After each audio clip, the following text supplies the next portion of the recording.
கேள்வி பார்வையாளருக்கு வணக்கம். இந்த நேர்காணலில் நாம் சந்திக்க இருக்கும் சிறப்பு விருந்தினர் அண்ணா திராவிட மக்கள் முன்னேற்ற கழகத்தின் பொதுச் செயலாளர் வழக்கறிஞர் பசும்பொன் பாண்டியன். வணக்கம். வணக்கம். விமான விபத்து, அகமதாபாத் விமான விபத்து நாட்டையே ஒழுக்கக்கூடிய செய்தியா இருக்கக்கூடிய சூழல்ல அமித்ஷா அவர்கள் பேசின அந்த கருத்து, அதாவது விதின்ற பேசின கருத்து தற்போது சோசியல் மீடியாவில் மீண்டும் ஒரு வைரலாகி இருக்கிறது. கூடுதலாக பார்த்தோம்னா பாஜகவை நோக்கி பல்வேறு தரப்பினர் கேள்வி எழுப்புறாங்க. எதற்கெடுத்தாவது ஏதாவது ஒரு இந்து சாயம், இந்த மாதிரியான சாயம், மத சாயம் பூசுறதே உங்களுடைய வேலையான்ற மாதிரியான பல்வேறு கருத்துக்களை வைக்கிறாங்க. அந்த விமான விபத்தை நீங்க எப்படிசா பாக்குறீங்க? பெரிய கோரமான சம்பவம்.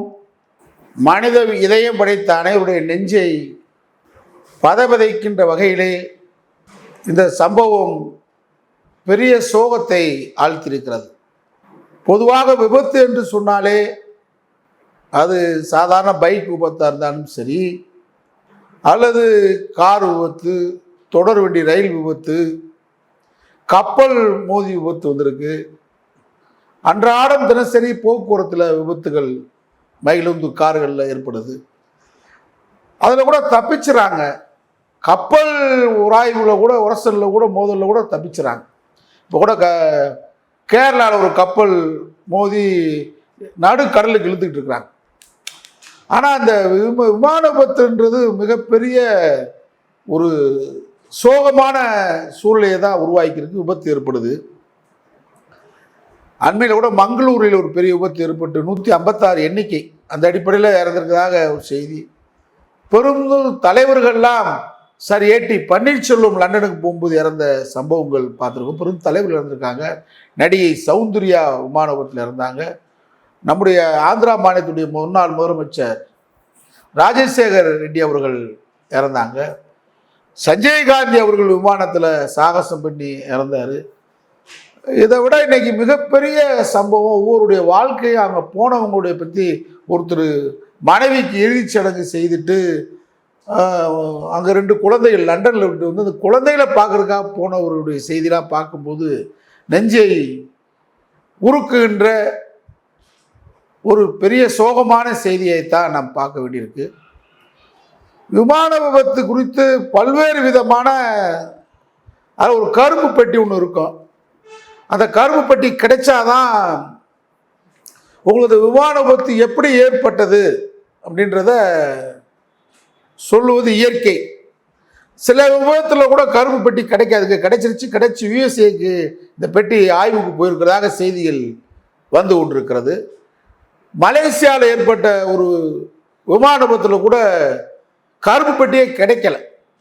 அதெல்லாம் எப்படி நடந்துச்சுன்னே தெரியாமல் போயிடும்.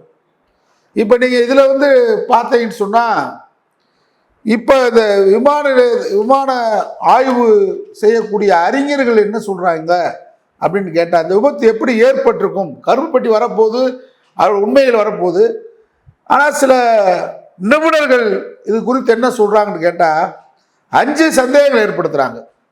ஒன்று, விமானத்தின் லேண்டிங் கியர் சாதனம் ஏன் பழைய நிலைக்கு கொண்டு வரப்படவில்லை அப்படின்ற ஒரு கேள்வி. 2வது, விமானத்தின் இரட்டை இன்ஜின் செயலிழந்து விட்டதா. 3வது, எரிபொருள் கலப்படம் அல்லது அடைப்பு காரணமாக என்ஜின்கள் இயக்கத்தை நிறுத்திவிட்டதா. 4வது, விமானத்தின் இறக்கையில் உள்ள பிளாப்ஸ் கருவி விமானம் மேலே எழுவதற்காக கீழே இறக்கப்பட்டதா. மேலே கேள்விகளை அவர்கள் எழுப்பியுள்ளனர். விமானம் மேலே எழுப்பி 5 வினாடிக்குள் பொதுவாக விமானிகள் லேண்டிங் கியர் சாதனத்தை மேலே தூக்கி விடுவார்கள். ஒருவேளை விமானிகளுக்கு ஏதேனும் கவனச்சிதறல் ஏற்பட்டிருந்தால் அதை செய்ய மறந்திருக்கலாம் அப்படின்றது ஒரு வகையான நிபுணர்களுடைய கருத்துக்களாகும். இந்த விமானத்தில் நீங்கள் பார்த்தீங்கன்னு சொன்னால், விமானிகள்லாம் திறம்பட 2 விமானிகளும் திறம்பட பயிற்சியாளர்கள் தான். 8500 நேரம் திறமையானவங்க தான், அனுபவமானவங்க தான் சொல்கிறாங்க. அதே நேரத்தில் இந்த விமானத்தில் முன்னாள் குஜராத் முதல்வர் அவர் கூட இந்த விமானத்தில் பயணம் பண்ணியிருக்கிறார். விஜய் ரூபானி நினைக்கிறேன் அவர் பேர். 2011 to 2016 வரைக்கும் அவர் முதலமைச்சராக இருந்தார். 100 பெண்கள் இந்த விபத்தில் இறந்துருக்காங்க. மொத்தம் 241 பேர். 242 பேரில் ஒருத்தர் தான் தப்பிச்சிருக்கிறாரு, விஸ்வாஸ் குமார். வயது 40. குழந்தைகள் 16 பேர், ஆண்கள் 128 பேர். இதில் பெரிய விஷயம் என்னன்னு கேட்டால், பெரிய இதை விட சோகமானது, அந்த விமானம் போய் மோதின இடம் வந்து மருத்துவ கல்லூரி. சரியாக மணி 1:38 மதிய சாப்பாட்டுக்காக வந்த மெடிக்கல் நீட்டு தேர்வு எழுதி இன்னைக்கு இருக்கிற நிலைமையில நீட்டு தேர்வில் பாஸ் பண்ணி எவ்வளவு கொடுமை பாருங்க. விமானத்தில் போனவங்களுக்கு பல்வேறு சோக கதை, குடும்பங்கள்ல இறந்துட்டாங்க. ஆனால் அந்த இறந்தவங்க வீட்டில் எண்ணி பார்த்தா எவ்வளவு சோகம் இருக்கும் ஒவ்வொருத்தவங்க அப்படியே குடும்பத்துக்கு பின்னாடி. இதில் இந்த நீட்டு தேர்வு எழுதுறது எவ்வளோ பெரிய கஷ்டம். நீட்டு தேர்வு எழுத முடியாமல் தற்கொலை பண்ணுறாங்க. நீட்டு தேர்வு எழுதி அதில் பாஸ் பண்ணி படிக்கக்கூடிய அந்த மாணவர்கள் 1:38 சாப்பிட வந்திருக்கான். அந்த ஹாஸ்டல் அந்த இதில் இந்த விமானம் மோதி அங்கே இறந்து போயிட்டு இருக்காங்க டாக்டர்ஸு, பயிற்சி மாணவர்கள், மருத்துவ மாணவர்கள் இருக்காங்க. அதை விட பெரிய குடும்பம் 11 வயசு பையன் கீழே அந்த மருத்துவமனைக்கு கீழே மரத்தில் படுத்து கிடந்த பையன் இறந்து போயிட்டான். இது இந்த மரணங்கள் சோகங்கள் தொடர்ந்துருக்கு. இந்த நிலைமை நீங்கள் பார்த்தீங்கன்னு சொன்னால், அந்த விஸ்வாஸ் தப்பிச்சாரே அவர் 11A அப்படின்ற ஒரு இருக்கையில் இருந்திருக்கிறார். அந்த 11A இருக்கை என்பது ராசியான இருக்கைன்னு இப்போ இவங்க இந்த சங்கி கூட்டம் இந்த இதில் கூட ராசியாடா, இதில் கூட ராசின்னு ஒன்று கிளப்பிக்கிட்டு அது என்ன நடந்திருக்குன்னு கேட்டால், விமானம் 2ஆ உடையுது. உடைஞ்ச ஒரு பகுதி அந்த கட்டடத்தில் மருத்துவக் கல்லூரி கட்டடத்தில் மோதுறதுனால தீ பிடிச்சிது. ஆனால் இந்த ஒரு பகுதி மட்டும் இவருடைய இருக்கையோடு அப்படியே போய் கீழே விழுந்து ஒரு மண் குன்றுல போய் விழுந்துருது. அதை தப்பிச்சிடா. இதை ஒன்று 11A ராசியானதுன்னு இப்போ ஒன்று இந்த சங்கி கூட்டம் கிளப்பி விடுறான். அப்படி பார்த்தா அவர் குஜராத் மாநிலத்துடைய முன்னாள் முதலமைச்சர் விஜய ரூபானி வந்து லேமி ஸ்கூட்ரு வாங்கினது வந்து 12 தான் அவருக்கு ராசியான எண்ணம். அதில் எங்கே போனாலும் பணம், காரு, பதவி பிரமாணம் எடுத்தாலும் என்ன ஆனாலும் 12 தான் போவாராம். இப்போ 12 நம்பர் சீட்டு தான் உட்காந்துருக்காரு. அவர் காலியாக இருக்குது. இப்போ அதிர்ஷ்டம் எங்கே போச்சு? வாழ்நாள் கூட அவருக்கு 12 அதிர்ஷ்டமாக இருந்தா ஏன் இப்போ அவருக்கு உயிரே போயிடுச்சு. இதில் வேற இவங்க சங்கி கூட்டம் தேவையில்லாதத இந்த மாதிரியான இதுகளை கிளப்பி ஐரோப்பிய நாடுகளில் 11Aன்றது ஆகாத நம்பரு அப்படின்னு அவன் வச்சிருக்கான். இவன் ஆகிற நம்பர்னு வச்சிருக்கான். ஒரு தப்பிச்சு வந்தால் அதுக்கு என்ன காரணம்? விஞ்ஞானபூர்வமான காரணத்தை ஆராயணும்.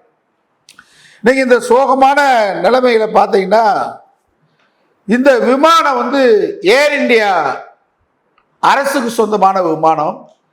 ஒரு வருஷத்துக்கு முன்னாடி தான் டாட்டாவுக்கு, இந்தியாவே வித்துக்கிட்டு இருக்காரு அம்பானிக்கும் டாட்டாவுக்கும், தனியாருக்கு தாரை வார்க்கின்ற காரணத்தால் நடக்கக்கூடிய விதி மீறல்.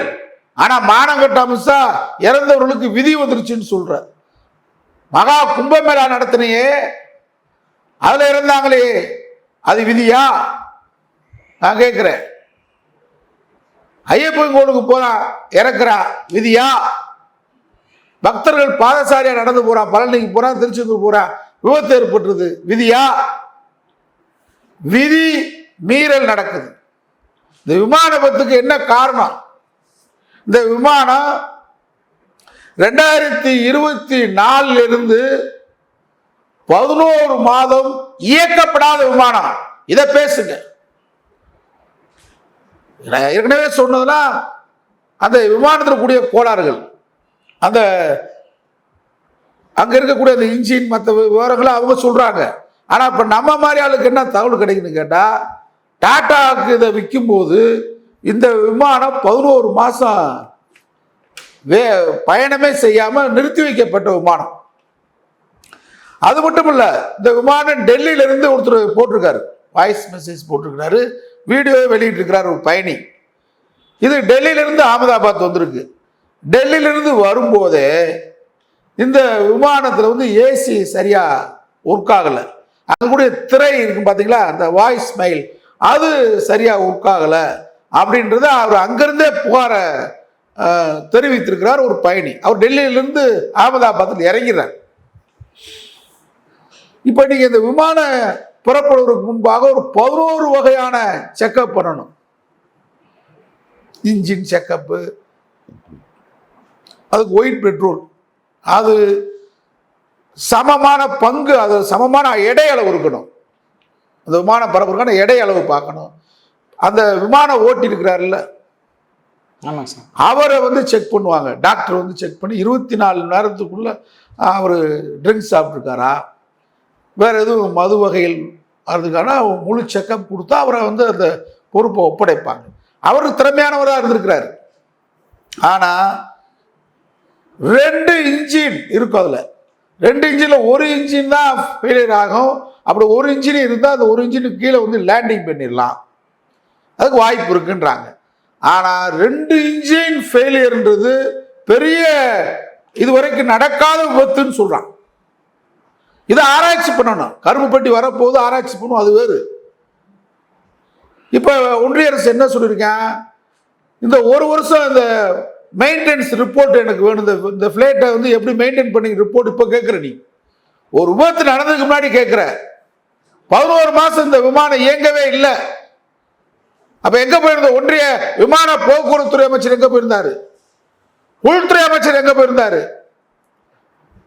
சும்மா சங்கித்தனமான வேலையை எல்லாத்துலேயும் காட்டக்கூடாது. நீங்கள் அதில் வந்து கடைசியா விமானம் கிளம்பி ஒரு மினிட்ஸ் 2 மினிட்ஸ் 3 மினிட்ஸ்க்குள்ளேயே அது அந்த ஏறணுன்னே எப்பயும் விமானத்தில் பயணம் பண்ணி பார்த்தா தெரியும் உங்களுக்கு. அதில் நீங்கள் அந்த ஏறும்போது என்ன ஆகும், டேக் ஆஃப் பண்ணும்போதே அந்த டயர் வந்து உள்ளே போயிடும். டோரில் வந்து ஓப்பன் ஆகி கீழே 2 உள்ளே போயிடும். டயரை நீங்கள் பார்த்தா கீழேருந்து பார்க்கும்போது சின்ன டயர் மாதிரி தெரியும், பெரிய டயர். அது ஓப்பன் ஆகி உள்ளே போயிடணும், டோரில் அடையணும். ஆனால் அது அடையலை. அதை ஒருத்தர் விமானி என்ன சொல்கிறாருன்னு கேட்டால், அந்த டயர் அப்படியே நீட்டிக்கிட்டே இருந்ததுனால அது கூட தட்டி இருக்கலாம் அப்படின்னு சொல்கிறாங்க. அதே மாதிரி இன்ஜின், அது இன்ஜின்னா இந்த வீட்டளவில் இருக்கும், பெரிய அளவில் இருக்கும், அது டபுள் இன்ஜின். அதுக்குள்ள டோருக்குள்ள பறவை, 1 பறவை 2 பறவை சின்ன பறவை காக்கையெல்லாம் போனால் ஒன்றும் ஆகாது. ஒரே நேரத்தில் 20 பறவை 30 பறவை உள்ளே போயிட்டா, இந்த ஃபேன் இருக்குது, இந்த ஃபேனில் வந்து ஒரு ஒரு ஒரு பறவை சுற்றினா அதை அடித்து ஃபேன் கீழே தள்ளி விட்டுரும். 4-5 பறவைகளில் சுற்றிட்டா ஃபேனை நிறுத்திடுது, இந்த ரெக்கையை உடச்சி விட்டுரும். அது மாதிரி ஆயிருக்கலாம் அப்படின்னு சொல்கிறாங்க. இந்த சூழ்நிலை தான் அந்த மேடேன்னா அது இதில் வந்து இதுதான் இது வரைக்கும் பெரும்பாலும் பயன்படுத்தினதே இல்லை. மேடேனா என்னன்னு கேட்டால் முடிஞ்சு எங்கள் அப்படிதான் அர்த்தம். அது வந்து லத்தீன் வார்த்தைன்னு கருதுறாது. நான் அது தேடி பார்த்தா அதான் கிடைக்குது. அது இங்கே ஆங்கில வார்த்தை கூட லத்தீன் வார்த்தை. மேடேனா என்ன, நான் எங்கள் உலகத்துக்கே சொல்கிற மாதிரி, அந்த உலகத்துக்கே எங்கள் வாழ்க்கை முடிந்தது. அப்போ கீழே இருக்கிறவங்களுக்கு தகவல் வந்து என்ன செய்யணும்னு கேட்டால், அவளை காப்பாற்ற முடியாது, அவ்வளோ எங்கள் வாழ்க்கை முடிச்சு நாங்கள் சாக போகிறோம் அப்படின்னு தான் அர்த்தம். காப்பாற்றுன்னு கிடையாது. மேடேன்றதுக்கு காப்பாற்றுன்னு அர்த்தம் இல்லை, எங்கள் வாழ்க்கை முடிந்தது, கீழே உலக போகிறோம் அப்படின்னு தான் அர்த்தம். அப்படி பெரும்பாலும் இது வரைக்கும் மேடை வார்த்தை விமான விபத்தில் பயன்படுத்தப்பட்டதில்லை. இவங்க சொல்லியிருக்காங்க ஒரு 3 நிமிஷம் 4 நிமிஷத்தில் மேடை வார்த்தை சொல்லியிருக்காங்கன்னா, கீழே இருக்கிறவங்க என்ன செய்யணும் விமான நிலைய அதிகாரிகள்னு கேட்டால், உடனே தீயணைப்படை எந்த இடத்துல விழுக போகுதுன்னு பார்த்து விழுந்த உடனே காப்பாற்றுறதுக்கான நடவடிக்கை தான் போகணும். மேடை வார்த்தைக்கு அதுதான். அது சில நேரத்திலே அது சொல்லப்பட்டிருக்கு.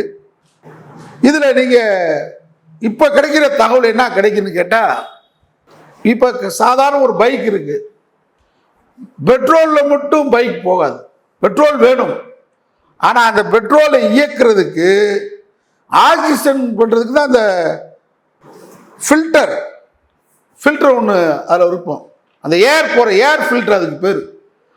அது மாதிரி ஆக்சிஜன் அங்கே போடக்கூடிய ஃபில்டர் லாக் ஆகிருக்கும், அதனால 2 இன்ஜின் பழுதாயிருச்சுன்ற தகவலை இப்போ சொல்கிறாங்க. எல்லாம் நமக்கு இந்த கருப்பு பெட்டி முடிவு சொல்லும்.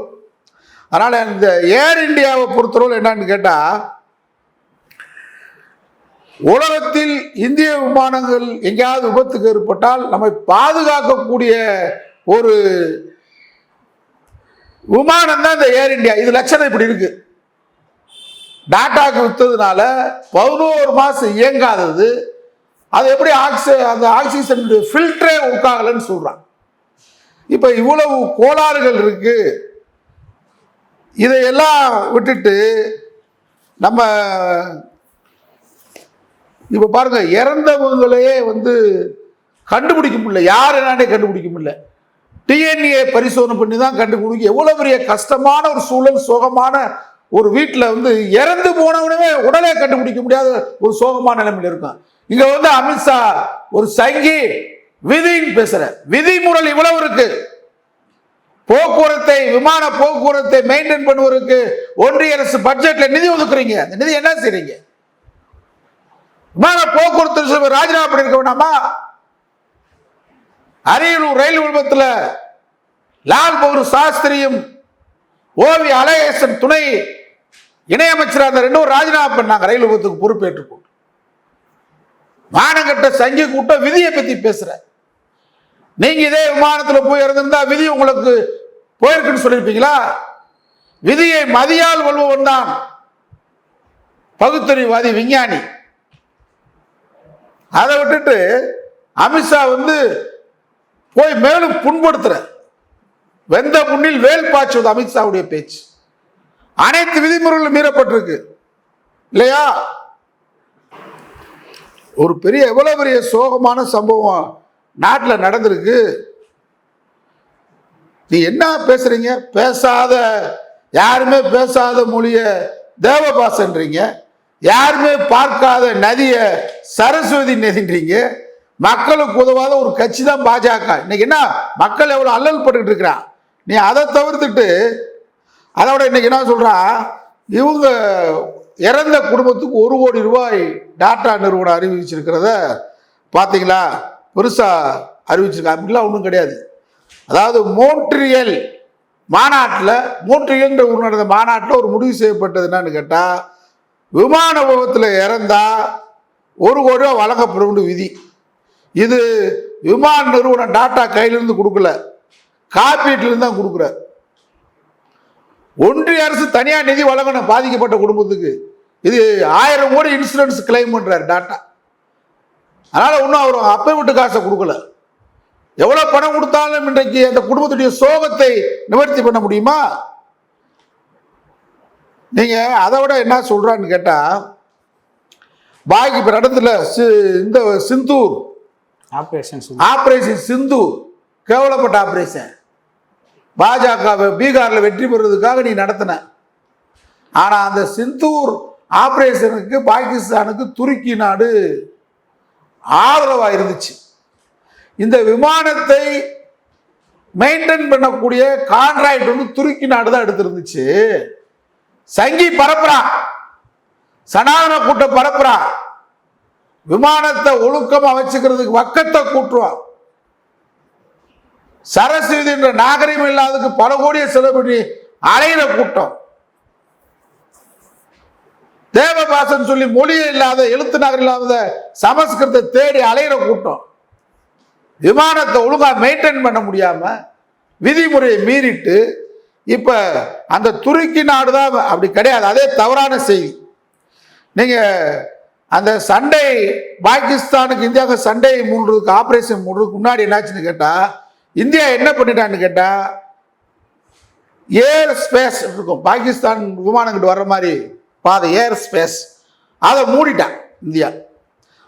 அதற்கு பதில் தருவதற்காக பாகிஸ்தான் தன்னுடைய ஏர் ஸ்பேஸை அவனும் மூடிட்டான். இந்திய விமானங்கள் அங்கே இந்த பக்கம் வரக்கூடாதுன்னு சொல்லி அவனும் ஏர் ஸ்பேஸை மூடிட்டான். இந்த தடையால் என்னாச்சுன்னு கேட்டா, இந்திய விமானங்கள் பாகிஸ்தான் மீது பறக்காமல் சுற்றி வளைந்து பறக்க வேண்டியதா இருக்கு. ஏர் ஸ்பேஸ் அங்கிட்டு போகக்கூடாது. அப்படி பறக்க வேண்டுமானால் அதற்காக எரிபொருளை எடுத்து செல்ல வேண்டியதாயிற்று. அதுக்காக என்னன்னு கேட்டா, இப்ப லண்டன் போறோம், குறிப்பு உதாரணத்துக்கு 50,000 லிட்டர் பெட்ரோல்னா 80,000 லிட்டர் இதில் போடுறான். அப்போ உங்களுக்கு எடையுடைய அளவு, அந்த விமானத்துடைய எடை அளவு, பறக்கக்கூடிய அளவு டன் கணக்கில் சமநிலை இருக்காது. இவ 2 மணி நேரம் சுத்தி போறதுக்காக சமநிலை இருக்காது. விபத்துக்கு இதெல்லாம் ஒரு காரணம். பயண நேரம் அதிகரித்து, உதாரணமாக லண்டன் செல்லும் நேரம் 2.5 மணி நேரம் வரை அதிகரித்தது. கூடவே அதிக தூரம் செல்ல வேண்டி வந்ததால் அதிக எரிபொருள் தேவைப்பட்டது. இது ஒரு இது. இப்போது விபத்து ஏற்பட்ட போது அந்த அதிக அளவு எரிபொருளால் விமானத்தின் எடை அதிகரித்தும் சேதாரம் அதிகரிக்க காரணம். இது ஒண்ணு. விமானங்களையும் விமான நிலையங்களையும் விமானத்தில் ஏற்படும் சுமைகளையும் பராமரிப்பதில் சர்வதேச அளவில் புகழ்பெற்று நீண்ட அனுபவம் கொண்ட CELEBI செலிபி அவிசன் ஹோல்டிங் என்னும் நிறுவனம் இந்தியாவில் 9 விமான நிலையங்களில் ஒப்பந்த அடிப்படையில் பணிகளை செய்து வந்தது. சங்கிப்பையில எவனாவது கேனப்பே கிறுக்கு பேயிட்டு பேசு, இந்த நிறுவனம் தான் பண்ணியிருக்கான். CELEBI இந்தியாவில் 9 விமான நிலையங்களில் ஒப்பந்த அடிப்படையில் பணிகளை செய்து வந்தது. அவற்றில் அகமதாபாத் சர்தார் வல்லபாய் பட்டேல் சர்வதேச விமான நிலையம் ஒன்று. விபத்துக்குள்ளாச்சுல அந்த விமான நிலையம் அகமதாபாத் சர்தார் வல்லபாய் இந்த விமான நிலையம் முனையமும் ஒன்று. இங்கிருந்து புறப்பட்ட விமானம் தான் கீழே விழுந்து செதறியது. CELEBI நிறுவனத்துடன் 2008 போடப்பட்டுள்ள ஒப்பந்தம் 2032 வரைக்குமானது. இன்னும் வருஷம் இருக்கு. ஆனால் கடந்த மே மாதம் 15ஆம் தேதி ஒப்பந்தம் முடிவுக்கு கொண்டு வரப்பட்டது. சங்கியிலே CELEBI நிறுவனம் வெளியேற்றப்பட்டது. காரணம் என்ன? சர்வதேச அளவில் பெயர் பெற்ற அனுபவத்திலும் முதிர்ச்சியான இந்நிறுவனம் ஒப்பந்த காலம் முடிவதற்கு 7 ஆண்டுக்கு முன்னரே வெளியேற்றப்பதற்கு காரணம் என்ன? அமித்ஷா பதில் சொல், மோடி பதில் சொல். நாட்டு சர்வதேச அளவில் விமானங்களையும் விமான நிலையத்தை மெயின்டைன் பண்ணக்கூடிய இந்த நிறுவனத்தில் ஒப்பந்தம் போட்டுட்டு 2032 வரைக்கும் ஒப்பந்த காலம் இருக்கும் பொழுது 7 ஆண்டுக்கு முன்னாடி இந்த ஒப்பந்தத்தை நீங்க ரத்து செஞ்சதுக்கு காரணம் என்ன? பல்காமில் நடைபெற்ற தாக்குதலை ஒட்டி ஏற்பட்ட இந்தியா பாகிஸ்தான் மோதலை தொடர்ந்து துருக்கி மீது சங் பரிவார் கும்பலுக்கு ஏற்பட்ட வெறுப்புணர்வு, அந்த வெறுப்புணர்வை தேச உணர்வாக பாவித்துக் கொண்ட பாஜகவின் மோடி அரசு CELEBI நிறுவனத்தை வெளியேற்றியது. ஆம், துருக்கி நாட்டை சேர்ந்தவர்களால் நடத்தப்படும் நிறுவனம் தான் CELEBI. வெறுப்புணர்வு எங்க காட்டுறப்பாரு?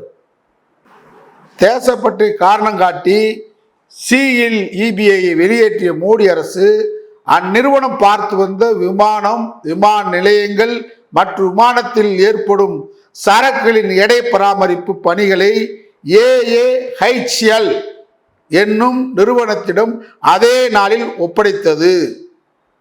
யார் பொறுப்பு? இப்ப மோடி தான் பதவி ராஜினாமா பண்ணணும், அமித்ஷா தான் ராஜினாமா பண்ணணும். சர்வதேச அளவில் புகழ்பெற்ற ஒரு நிறுவனத்தை வெளியேற்றிட்டு AAHL என்னும் அதே நிறுவனத்திடம் அதே நாளில் ஒப்படைத்தது. அகமதாபாத் விமான நிலையத்தை கடந்த மே 15ஆம் தேதி முதல் பராமரித்துவது இந்த நிறுவனம் தான். எந்த நிறுவனம்? AAHL என்பதனை விரிவாக்கம் அதானி ஏர்போர்ட் ஹோல்டிங் லிமிடெட். அந்த AAHL இருக்கு பார்த்தீங்களா, அது Adani airport holding limited of SELEBI வெளியேற்றிவிட்டு அந்த இடத்தில் அதானி அமர வைத்த பாஜக மோடி அரசு இதற்கு தான் தேசபக்தமா தேச நாடகம் ஆடுறான். துருக்கி நாட்டை சேர்ந்த திறமையான நிறுவனத்தை வெளியேற்றிட்டு அதானி கொடுத்துருக்க. அதானி எல்லா வேலையும் பார்க்கிறான். இந்த நாட்டையும் அதானி ஒப்படைச்சிட்டான் இல்லையா? அதானி நிறுவனம் விமான நிலைய எடை சார்ந்த பேக்கேஜ் ஹேண்டிங் பணிகளில் போதிய அனுபவம் கொண்டிருக்கவில்லை என்பது வெளிப்படையான உண்மை. இதுவரை விபத்து குறித்து வந்துள்ள அனுமானங்களில் அந்த விமானம் மேலே ஏற முடியாமல் போனது ஏன் என்ற கேள்வியும் இடம் பிடிக்கிறது. விமான பராமரிப்பில் ஏதும் பிரச்சனையா, ஏற்றப்பட்ட எடையில் பிரச்சனையா? இதற்கெல்லாம் விடை மோடி தான் சொல்லணும். ஒரு பக்கம் சோகமான நிகழ்வு, மிகப்பெரிய சோகம். நீங்க அதுல ஒருத்தர் மட்டும் அதை நீங்க அதிர்ஷ்டவசம் விதின்றான், அது ரெண்டா உடையுது. அவர் உடைஞ்ச பகுதி ஒரு பகுதி மட்டும் இந்த பக்கம் எரியுது, இவர் இந்த பக்கம் விழுந்துட்டார். அதே மாதிரி ஒரு பெண்மணி கடைசியா 10 நிமிடம் காலதாமதாக விமான நிலையத்துக்கு அவங்க தப்பிச்சுறாங்க. இதுக்கெல்லாம் விதின்னு சொல்லிக்கிட்டு நாட்டை ஏமாத்த பார்க்கிற, கடவுளின் பேரால் ஜாதியின் பேரால் திறமையை மழுங்கடிக்கிற ஒரு துருக்கி நாடு 2032 வரைக்கும் பராமரிப்பு பணிகளை அழகா செஞ்சுட்டு இருக்க. 9 சர்வதேச விமான நிலையங்களை அவன் மெயின்டைன் பண்ணிட்டு இருக்கிறான். அவனை விட்டுட்டு எதுவும் தெரியாத அதானி குடும்பத்திட்ட கொடுத்துருக்குற. 11 மாசம் இந்த விமானம் இயக்கப்படாமல் இருந்திருக்கு. டெல்லியிலிருந்து வரும்போதே ஏசி இயங்கலை, திரை இயங்கலை, அங்க அதை ஒரு விமானி அந்த விமானி பயணியே சொல்லியிருக்கிறாரு. அப்ப நீ பாகிஸ்தான் வழியா போக்குறான்னுக்கா 2 மணி நேரம் கழிச்சு போற, அவன் அளவு பெட்ரோல் கூட போடுற, இவ்வளவு இருக்கு. 11 செக்அப் பண்ணணும், செக்அப் பண்ணி சர்டிபிகேட் இருக்கா, இல்லா கேள்வி எழுது. ஆனா மக்கள் உயிரை சாதாரணமாக பாசிச பாஜக அரசு மதிக்குது. இந்த விமான விபத்தில் இறந்த குடும்பத்திற்கு நம்முடைய ஆறுதலையும் இரங்கலையும் தெரிவித்துக் கொள்ளுமே தவிர, இனிமேல் இப்படிப்பட்ட அஜாக்கிரதையான மோடி அரசு இதே இது தமிழ்நாட்டில் நடந்திருந்தா, எங்க மோடி இங்க முருகப்பெருமானுடைய அருளால எங்களுக்கு முருகப்பெருமானுக்கு எதிர்ப்பு நாத்திகர்கள் செயல்படுறதுனால இப்படி நடந்துச்சுன்னு சொல்லுவீங்க. இப்ப என்ன சொல்ல போற? ஊர் குஜராத்தில் நடந்திருக்கு, விதின்னு சொல்லி தப்பிக்காத.